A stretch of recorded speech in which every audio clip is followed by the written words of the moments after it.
Hi there, Machedo. Speaking to you from Machedo.com. Who's Machedo and Think Personal Branding? The date is 29th June 2018. Time right now is 10:47 in the morning. I got this question from one of my viewers with regards to weight loss, as to what should he do with regards to losing weight, how can he lose weight, how can he keep fit. So I thought I'd make this video with regards to the reality or the truth about weight loss, what the weight loss industry does not tell you, or what none of the coaches or gurus or weight loss professionals do not tell you. Now, I have struggled with weight loss for many years of my life. I kept losing weight, I kept gaining weight. When I'd go to the gym, do exercise, control my diet, I would lose weight. When I'd stop, I would gain weight. And I've experimented with everything from bodybuilding to running to triathlon to swimming and diets, every diet that you can possibly think of, from a total carb diet, total protein diet, a total fruit diet. Tried fasting also, even fasting to the point of 8 days without eating solid food, just drinking water. It's a water fast. So tried everything. Maximum weight that I lost was, I think, 30 plus kilos. But like every other, bodybuilding, weight loss, or whatever regiment, the day you stop, you gain back everything that you worked hard for. So now, what is the actual reality? These are some of the truths that I want you to know with regards to weight loss or weight gain or whatever it is you're trying to do. The first one is your genetics play a very important role. If your genetics are good, well, it'll always help. If your genetics are bad, then it's always going to be a struggle. So keep that in mind. And how do you know if your genetics are good or bad? Just look at yourself currently, the way you are without exercise. If you are, kind of like reasonably fit, you don't have to worry. But if you are obese and you're out of shape, well, your genetics are not so strong. The second thing what you need to keep in mind is your age. Because when you're young, your body is pretty fresh. If you're a guy, high doses of testosterone, your body recuperates, recovers. You can put it through a regimen of exercise. But as you grow older, your joints, there is wear and tear. Your body doesn't heal as faster. So if you do an exercise session, you can be sore for 2-3 days. When you're young, you can do exercise for every day. You can run every day, lift weights every day. You wouldn't have a problem. The next part, what you need to keep in mind is weight gain. 85% is your diet. What you eat determines the weight you gain. So if you eat processed food, that is carbs, predominantly carbs, and anything that mixes, that is processed, like for example ice cream, chocolates, tinned foods, all these are not natural. All these are processed with chemicals, and all these are processed in a way that make food more tempting, more delicious, less filling. So you'd always want to eat more. And the food industry as such, the fast food industry, what they do is they tend to make you want to eat more. That is why if you eat a burger, within few minutes you'd feel hungry. You eat the French fries, you'd want to eat more. The combination, French fries, salty, the burger, umami, the Coke, kind of sweet. So all these foods hit different points of your tongue and taste, and that makes you want to eat more and more and more. That's the other thing is lifestyle. If let's say, for example, my wife and her family, they are villagers, so they always have eaten sticky rice because they're Thai.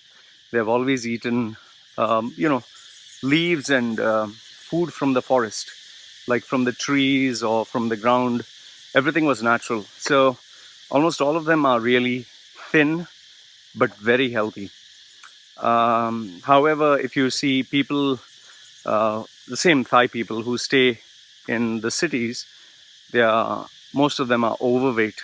And the reason for this is they are used to eating, drinking, and living the lifestyle that the West lives. That is why if you go to any 7-Eleven in Thailand, you'd see all the juices, all the milk products, everything that is processed. So, and that is why most of them are overweight. The next point that you need to keep in mind is, um, consistency of exercise. Um, if you by exercise, I don't just mean going to the gym. Let's say you expend more calories than you take in. Obviously, you'd not become fat. In fact, one of the biggest truths that nobody would tell you is, let's assume you take in 100 calories and you burn 80, 20 is kept as reserve. But if you take in 100 calories and you burn 100 calories, there is no gain, there is no loss. You have just burnt everything that you took in.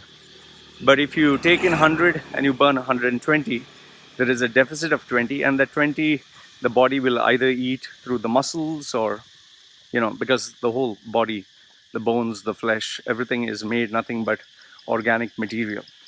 So in terms of exercise, it's more like your day-to-day activities, when you calculate the calories versus the food that you put in.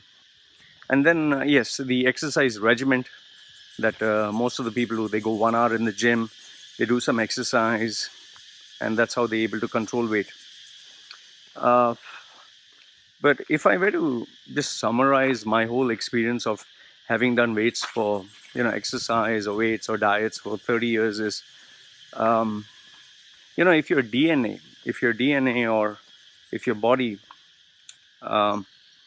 cannot burn fat, it is not trained to burn fat. You can go for these crash diets like keto, like going full meat, like going paleo. But the problem is, the biggest challenge is they are not consistent. It's like you go out with your friends, they're eating popcorn, they're eating chocolates, they're eating sweets, they're eating pizza. You can say no once, twice, 3 times. Self-control is a dying muscle. It's like at the beginning of the day, maybe it's very strong, but throughout the day, it just waits for one mistake, and then you've lost the battle. So if you are trying to lose weight through self-control, controlling yourself, controlling what you eat, controlling how much you eat, eventually you're going to lose.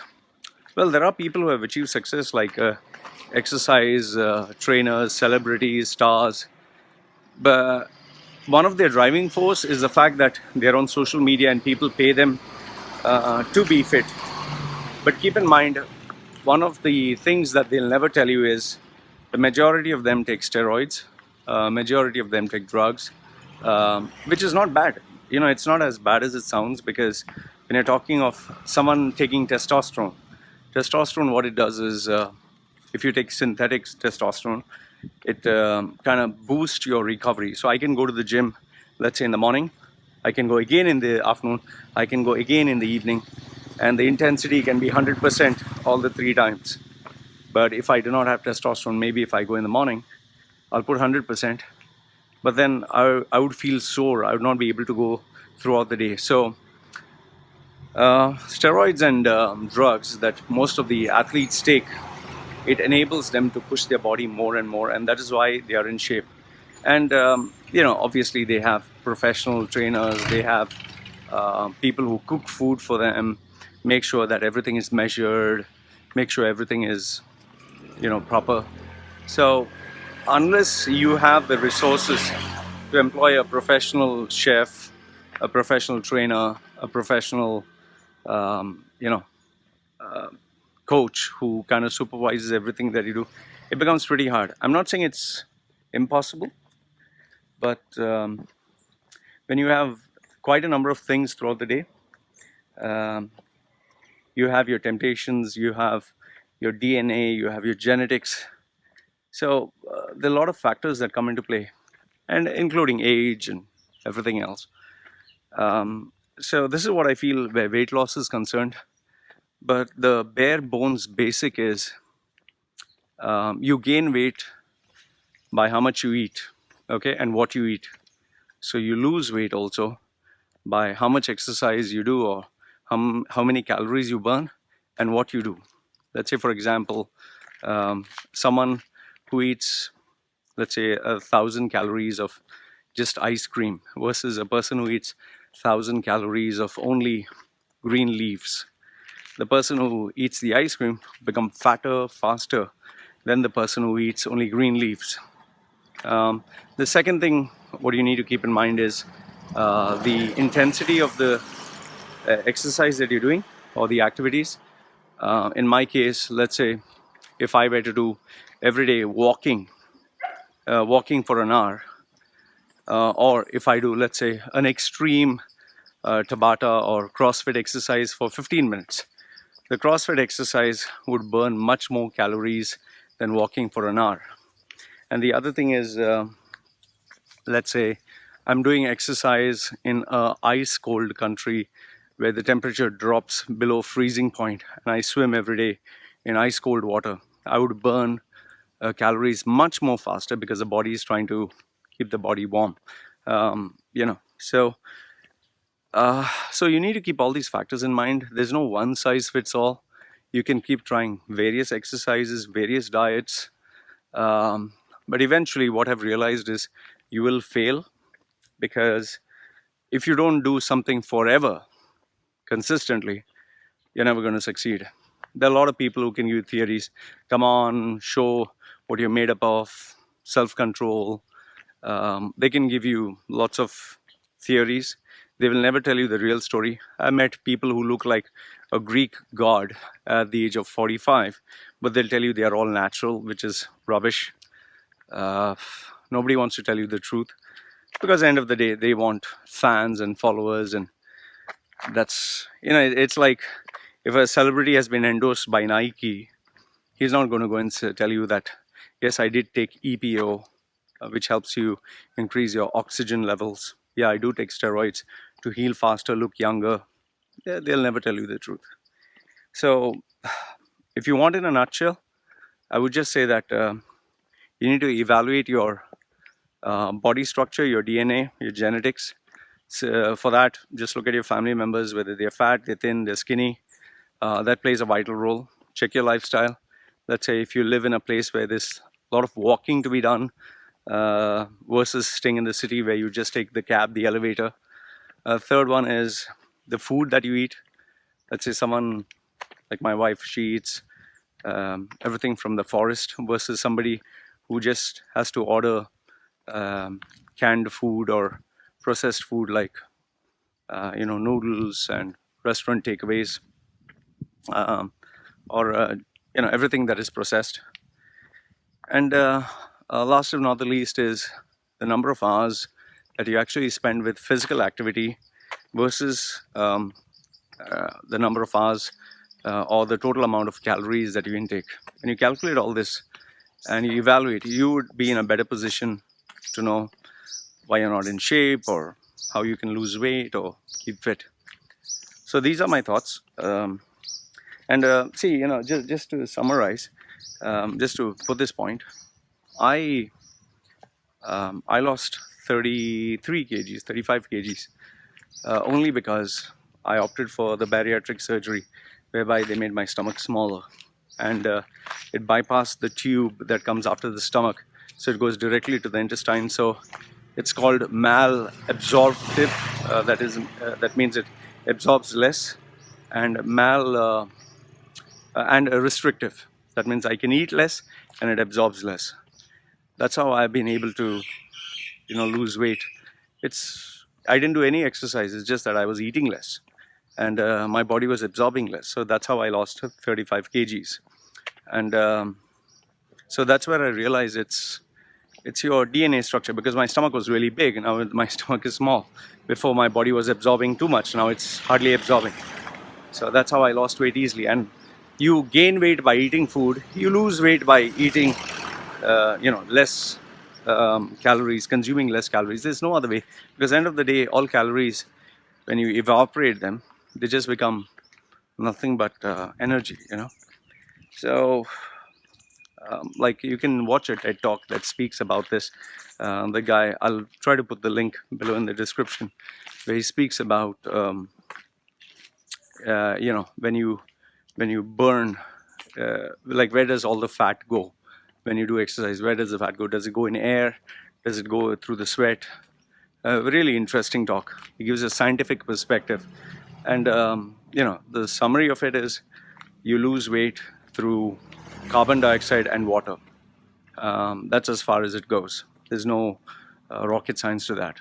So that means the more air you breathe out, the more water that goes out, the more weight you lose. But obviously, you need to also check in how many calories that you put. So these are my thoughts with regards to weight loss, my experience, and the secrets of how I've lost 35 kilos. And, I've done everything from steroids to going to the gym, to building mass, to losing weight, to fasting, to trying everything, running 30 kilometers a day, every single thing you can think of. And this is what I strongly believe is the reality of weight loss. It just comes down to these points that I told you. So let me know what you think. Please do put your comments in the comment section below. I definitely read your comments. Like the video, give it a thumbs up. Don't like it, give it a thumbs down. And any questions, as usual, put them down. Live from Machedo.com, who's Machedo in Think Personal Branding. Signing off for now. Take care.